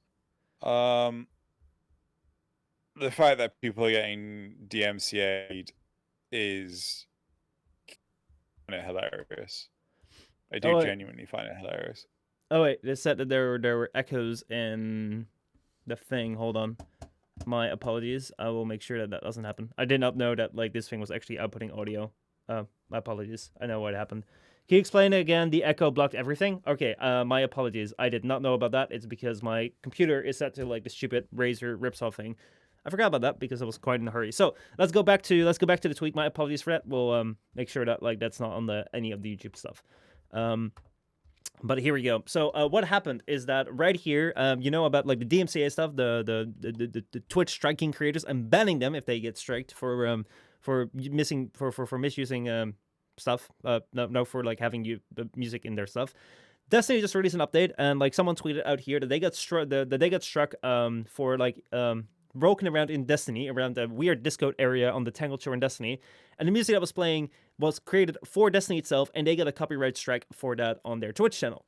Now, this person is not just any person. It is if we go to their bio, a Amazon Twitch employee that got struck down with a DMCA claim on Twitch, which is very interesting. Again, my apologies for the echo. I did not know that this was going on. It was my stupid freaking computer. It's fine. God, I think this is stupid. This is so many layers of stupid. Like, I wonder if someone's actually like stolen the music from the game and just turned around and said like, this belongs to us now. Actually, that has happened with Among Us 2 times. Yeah. So like I had it happen like a couple of weeks ago. I tweeted about it with like someone made a remix about Among Us stuff and then claimed the defeat sound. So if you got defeated, you will have like I thought it was a victory sound. Or it was a victory sound, and then like that got resolved last week, and then this week uploaded an Among Us video again, and bada bing bada boom, this time another remix claimed the defeat sound. So yeah. Like, we're having that with, like, Among Us. So if you upload an Among Us video, like, it might just be claimed by someone that made some random remix on YouTube, and then, like, copy claims. Like, I mean, like, this is the thing which I kind of hate about YouTube thing, is, like, seriously, I really want everyone that, like, creates something to get the money they have for it, that like, they deserve for people watching it. But, like, when did the time started, like, we as YouTubers started claiming each other and shit and stealing our ad revenue? Because, like, seriously, like, I remember when YouTube was, like, this thing, it's like, hey, you know, if, like, Joey or, Crash created like some piece of music, they'd be like, oh yeah, you know, if you want to like use a bit of it, like just use a bit of it in like in your videos and then link it and like tell people about it, or like, you know, they wouldn't like copy strike every creator that like uses it. And right now you have people that like create remix, and I'm all for you creating your own Among Us remix. Like if you have music that you can create, go for it. Like, oh yeah, hell yeah, dude.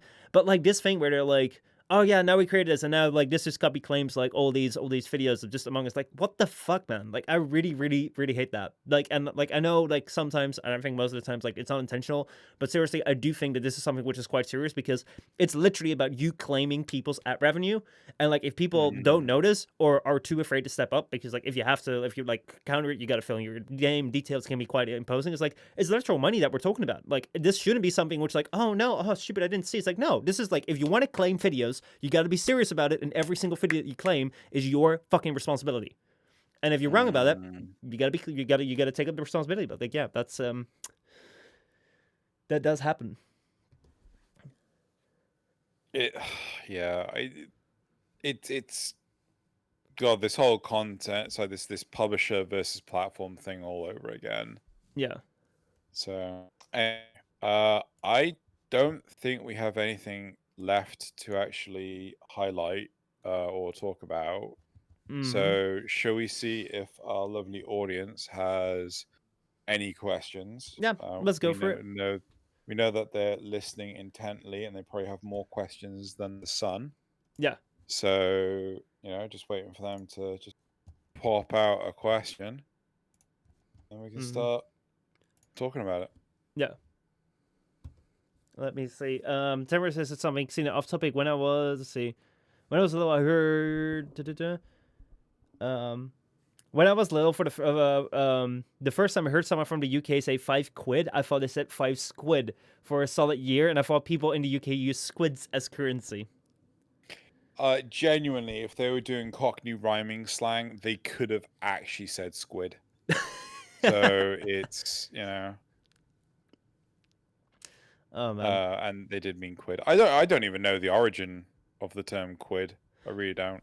I have seen some video, but like that was ages ago, so I can't really recount it. But I was like, why is the British pound and pence? Why does it work the way it works? And why are the coins bigger than each other and sort of thing? So, yeah. Tenra says there's no real punishment for a fake DMCA takedown. Someone showed a video of them abusing their own YouTube video to show how bad it is. It's really, really fucking bad. And like, yeah. Anyway, like basically, like if you want to respond to YouTube drama, just claim other people's videos. Fuck that, you know. Majoga asks, Sino Misha, how was your weekends? How was your weekend, Sino? Kind of still. It was kind of freeze, kind of cold. I think he's frozen on Discord. It was very, very cold. Look at that. He is like, time stood still. Time stood still for him. As the game was, how was everyone's weekends? I hope your weekend was quite alright. My weekend was quite good. It was actually, it's been a while. It's been like 3-4 days or something. I hope that Drew comes back. It was very lonely because Drew wasn't there. I miss him. No, that was alright. If you could be any video game character, who would you be and why? I would be some sort of video game character that can control time, so I could like bring back the time on like Sino's end. I could like make him move again, because he's pretty frozen. Maybe I'm like Frost and I can freeze him. To be honest though, like that is a good question when it comes to like, if you could be a video game character, which one would you be? So many. Oh, there he goes. He's back again. My internet just completely died. I'm like, yeah. Fucking ADSL, seriously. What were we talking about? Majoga asks, how was your weekend? My weekend was busy, exhausting. Actually, I slept so much of Saturday. Yay! Like I slept an insane amount of Saturday. It was lovely. Awesome. Why the frick is my sound not turned off? I hate the sound. Like, sometimes computers is like, they just forget which audio source you want them to use, and they blah, blah, blah. Anyway, but yeah, my weekend was alright. Don't really like, it was 3 days ago. Damn, this feels like a long time ago, but like it was quite alright. Didn't do much too crazy. And let's see. Tribal asks, if you could be a video character, which one would you be and why? Does it have to be like an existing video game character? No, you can make one up at the spot. I mean... No. I'm like, if it's like, I have to be Gordon Freeman or Sam Fisher or Solid Snake. But if it's a character, I'll just be my World of Warcraft character. Could be. Go for it. Yeah, so it's like, the one that fucking fought a goddamn dragon. Oh God, what character would I be? Oh, I don't know. I It's feel that's very on the spot there. it's like it's so tough for me because like there are so many characters sort of thing, or so many video games, and it just depends on which game I've just played, like which world I'm very involved in. Because like I'll play a game like, oh hell yeah, dude, this game's amazing, and like there are games where I'm like, I mean like okay, so like I played what was it, Persona 4 Golden when I went to Canada, Yeah. and like I played it for the entire thing like during that trip, and I completed it. And seriously, like there are some like if I pick that game back up, like I can come into like places there where it's like I come into like the home of like the main character sort of thing, or like come into like the town square, and just, like you just have this feeling of nostalgia for these places, which are just like places in a game. But it's because this game is so tied to like this time I went to like visit my family in Canada, and like it was also the year I went for the first time to TennoCon and sort of thing. It's like it's so tied to these memories. It's like it feels like home. It feels like these. Oh, it feels so good. I'm like, oh my god, like these places almost feel real, even though they're not. But like that's because that game was very important for me at the time. Like, but if I play that forever and ever, it's like that's gonna lose its purpose. I remember like I had it in Warframe. That Warframe felt like such a like oh my god, when we got our orbiter sort of thing, like when I could walk around there and I could make my thing, when I had my clan dojo sort of thing, like oh these plays meant so much to me. But it just like it kind of changed over time. Like I remember actually very clearly when like we had like Sword Art Online and then Log Horizon come out as anime series, which are like the first like major anime series where like oh the main character becomes their game character sort of thing. And then like I started like playing like this MMO or something with my cousin, and it was like oh shit, we gotta like train very well and think oh yeah we're just gonna like do like the anime sort of thing. But like that was so long ago. But that was like those were times where like this anime series and like that idea coincided for a while, and I haven't touched the game in ages. So it's like it's so dependent on like what you're playing, what mood you're in. So putting some time into it, I'm either gonna say Doom Guy, Mm-hmm. uh, Raziel, or Ben from Full Throttle because he gas bike. And that world is just like so perfectly utopian, dystopian. It's just like, how the fuck does that world work? I love that world. Yeah, I think that's what I would go with. Hell One of yeah. those three. Oh yeah. Espinosa asks, what do you guys think about Xbox Live being down as the Xbox Series X launch day is today? Damn. That's fucking hilarious. I love it. Oh god, like shit, guys. We didn't test this stuff out. We didn't load test the servers. How many people bought the servers? Sorry, how many people bought the Xbox Series X? Which got 250,000 people. Right. And how many people can the server handle? 3. Tribal says, Good I'm on job. Xbox right now. Like, how is it? Because like I know you got the new Xbox Series thing. Like are the services down for you as well? Like, let me know. Let me know how it is. But yeah, that's crazy. Like, you should know how many people are gonna go live at a time, and like especially with like if like these are people that pre-ordered it sort of things. Like on the one hand, you can say like, oh yeah, it's like they're already loyal customers. We already got their money, but at the same time, it's like if people want to like decide whether they want to buy like a PlayStation, Xbox, and like they're not tied to it, because like most of the time the people that are very decisive about like oh I want to choose this one, like I don't know, or undecisive, they don't know which one they want. They're not really tied to a camp. So like for them, like things are like is the service life sort of thing is so important. If you don't get that right, it's like that could be used so well against you in Yeah. sales. I'm like, why? How does that happen? To be fair though, like in my job, so my job, like I deal with servers, right? Like a lot. And I Mm-hmm. get asked questions like, can this server handle like many oh god, centers, like this many call centers? I'm Yeah. like, I have no idea. What kind of traffic are you looking at? And like, I don't get an answer. And then it's like, it's going live on this many servers. I'm like, so on this many call centers. I'm like, I didn't answer your question. Like, you might be setting up to fall here. I'm like, Have you you know, have you ever heard someone say like, oh yeah, we're gonna go live? And you're like, how much have you expecting? It's like, oh yeah, thousands, tens of thousands, hundreds of thousands, oh and then it was my. like two. So I had an incident. I can't go into detail. But I had an incident where someone told me that they were going to have thousands of requests per second, Mhm. right? Thousands, right? That is an insane number. Yeah. Like, oof, gassy. Yeah, so thousands of requests per second. Oh my god. I've just sat up and all of a sudden I got hiccups. So they said it needed to handle 2,000 requests per second. To times that by 60, which is 120,000 requests per minute. Times that. Ooh. No, just wait for it. Come on.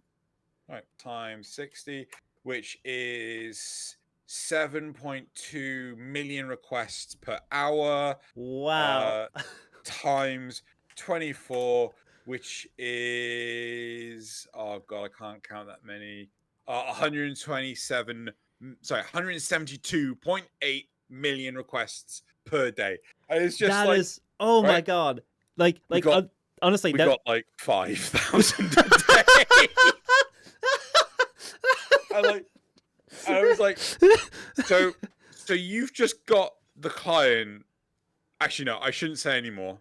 I Oh shouldn't my say god. anymore. Okay, no, but But like just imagine it's like, okay, so within a day of like this new thing going live, we're gonna have like PewDiePie, Markiplier, and Jacksepticeye combined, all their subscribers are all gonna like in that same day access no, this thing. no, you need more than that. Even more than that, are Because I'm gonna pretty sure Markiplier only has like 25 million. Oh shit. You know, All these people are just gonna like exit on that first day, okay? Like not just yeah, like the next day, like just the first day. yeah. It's just fine. It's like fucking. Oh my God, god. it's complete overkill, and I'm glad I had the foresight to drop the capacity of the server the very next day. Oh my god. Just let's just say that. That is crazy. That is absolutely crazy. Yeah. Tribal says when it comes to Xbox, I'm on Xbox right now. I'm playing Warframe just fine. Actually, that's interesting. Good. So um, apparently like Tribal, I'm actually quite curious. Like, how does like to you, Drizzle, but like first of all, like how does the transition go if you log into like Xbox One Series X? Can you already like directly start playing Warframe? Do you need to do anything weird with your account, sort of thing? And can you still go back to like your previous Xbox to play Warframe? To you, Drew, like, have they talked anything in Warframe during dev streams about like the new console generation and how like playing the game would be between the different consoles? Yeah, so there isn't an Xbox Series X version of the game. Mm-hmm. So I imagine Tribal's playing the Xbox One version of the game on the Series X. Mm-hmm. They have announced the PlayStation 5 version of the game, which will look effectively just like top end PC settings, Mm-hmm. right? Which is like, holy shit, this looks awesome. But they've not made any announcement for the Xbox yet. Okay. So Because they've said that the PlayStation 5 one will be this year. okay, because that is something which is really interesting coming up right now. This is the first time that we're actually going to see like a major like console generation switch with live services actually like being a main topic sort of thing. And I'm really curious because like we spoke about this I think a few months ago with Sale. We were like, hey, you know, if this time comes around, like, and people are gonna like switch different consoles, like, should you like, like at a certain point, like Xbox One and PS4 will have to like stop at a certain point because they're gonna be outdated. So like, is this the time they're gonna enter like cross account sort of thing that you let's say that you have a PS4 right now but you want to go to the Xbox Series X, you have an Xbox One right now but you want to go to the PS5? Is this a time that they say, okay, you can migrate your account now because you're going to have to migrate your account anyway from like a PS4 to a PS5, from Xbox One to an to Xbox Series, because you know this is coming up? But they've announced, with at least, unless they've changed it on the website, they've said on the website that PS4 and PlayStation 5 players will have crossplay. Oh, right? But there will not be another account migration. So, yeah, if you're on Xbox, you're stuck on Xbox. okay, so that does mean that if you have a PS4 account, that you can just start on the PlayStation 5 with the same account. Yes. Okay. Yeah. That's So you good. can but unfortunately you can't take your account elsewhere, which kind of sucks. I think they're in like a legal quagmire of how to be able to even approach that. Hmm. So, you know, Yeah, honestly, yeah. like I don't know necessarily how Destiny does it, but as far as I'm aware, like Destiny, like you have a Bungie account and you can basically log in with that Bungie account on like any platform. Um, Yeah, I think the problem is that because Warframe came out on the PlayStation 4 and the Xbox One. One. Wait, the PlayStation 4 must have came out in. It came out in 2013. Yeah, it came out 2014. Yeah. Yeah, So yeah, so we raised the question about 2014. What was it? Anyway, so um, I think because these games, so Warframe was like the some of the first contenders on both platforms. I imagine the contract would be a lot more like rigid and tight, preventing them from doing stuff like crossplay, or maybe the payment model is a lot harder and things like. Or there's like stuff that DE won't agree to that maybe Bungie already has. I don't know if you go from from platform to platform on Destiny, do you keep your currency? Or maybe it's the fact that if you go like Bungie doesn't have sales on their premium currency, so there's no loss of um like transition, yeah, loss of yeah. Well, like yeah. yeah. What it also might have been is like I don't know when they did this when if this was at the same time when they went free to play or after they went free or after they went free to play or before they went free to play, because I can also imagine when it's like if they were still a pay to play game, that it might be easier for them because like I think that the main point with like the consoles is that they don't want you to spend money on like another place so that they don't get the money Yeah. for the store. And if it's like a free to play game, they're like, well, the only way that we're gonna get money from your game is like if people are actually like gonna like buy um buy microtransactions. And when it comes to Destiny, it's like, well, I mean, like microtransactions are part of it, but people can also buy the game. So, I don't know whether that played a part. Tamara says, I wonder if it has to do with the dollar spent by the console stores, they get a cut of it. And if they transferred that bought currency to another platform, you can use it there and not get that platform to cut. That's, I think, 100% the part of Yeah. it. Because basically, like, Yeah. what you could do if this becomes a thing is like, you could go to PC, for example, get like 75% off platinum, then go to a PlayStation account and then like buy Tenogen for it with like Another so many off. Yeah, I think another big thing is and then come back to PC with that Tenogen as well. Yeah. I think a big part of it is that, um, oh shit, I had a really fundamental point. I can't remember what it was. We were talking about 75% off codes on platinum and then I, taking over the PS4 buying Tenogen with it. yeah, And the currency spent in stores and free to play games, pay to play games. fuck knows. Anyway, Yeah, right, transitioning things yeah. over. Like, I mean, exclusive PS4 I'm not gonna stuff. remember, dude. Yeah, I'm just not gonna remember what I was gonna say. I It's thought fine. maybe I could help. It Anyway, is what it is. I think that's it for today. I Yeah. think we've gotten through it. Thank you so much for watching, and we did a FrameCast with 2 topics and still hit almost the 2 hours. I think it's that is a good one. That's a good one. Next week, It's hopefully. mostly because the comments at the start were like a topic in and of themselves. Yep, they definitely were. So if you want your comments to be a topic and a half next time, leave your comments on the YouTube side of things because yeah, I do really enjoy them, and even if it's just well done, really appreciate it. Thank you. So yeah, anyway, I think that is it for this week. That was FrameCaps 61. If you want to check out this amazing man right here, check out his YouTube channel. Go to youtube.com/CasinoGalleon or go to youtube.com/10o'clock if you want to have more podcasty actions. And in your podcasty ears, wherever you're doing your podcasty stuff while listening to the podcasty thing. So yeah, more topics over on youtube.com/10o'clock. And if you want to see this back, it's on youtube.com/postmalongames. If you want to see stream content there, I just launched the stream channel on YouTube. Well, it's just like Michel Postma streams. It actually doesn't have like a custom link yet, but like, yeah, there's a new stream channel if you want to. You need to come up with a really easy URL. Like a super easy one. Like, I regret Xenogalleon because no one knows how to spell it, right? Well, okay, so 10 o'clock, yeah, I if you can just about get away with, but yeah. If you could have renamed your channel, what would you renamed it into? Xeno Games or something like that. Something simple. I see no games. No, just Xeno Games. Xeno games. Is it like But the Nogelion where they have a problem with? well, I mean, the problem is it's 4 syllables, right? And trying to guess how to spell it. Yes, Stevev, that's how you spell it.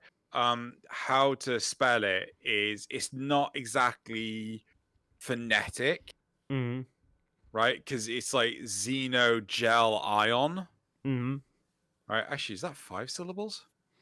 That might be 5 syllables. That's what Leon. Yeah, might actually be 5. So it's not easiest way to. It's not the easiest thing to spell phonetically. Yeah. But 10 o'clock. I mean, the majority of us are Warframe players, so we know what Tenno is. 10 are. So that's easy to work out. Yeah. So if you want to check out Drew, go to youtube.com/XENOGELION, and then you should have it appropriately. Anyway, right. Hit Well, the yes, enter button, then go to the red button, hit subscribe, go ring the like, bell. ring the bell, then go down to his Patreon because that's also part of YouTube. Throw money because that's also part of the YouTube, and then be amazed as the content comes in. That's the way we're gonna announce you. Anyway, 8 more episodes to go until episode 69. We'll see you all next week, and thank you so much for tuning in. Actually, we'll see you in 2 weeks' time. Yeah. But I'm not around next week. Yep. yeah. Anyway, see you guys around. Cool. Bye bye. Bye.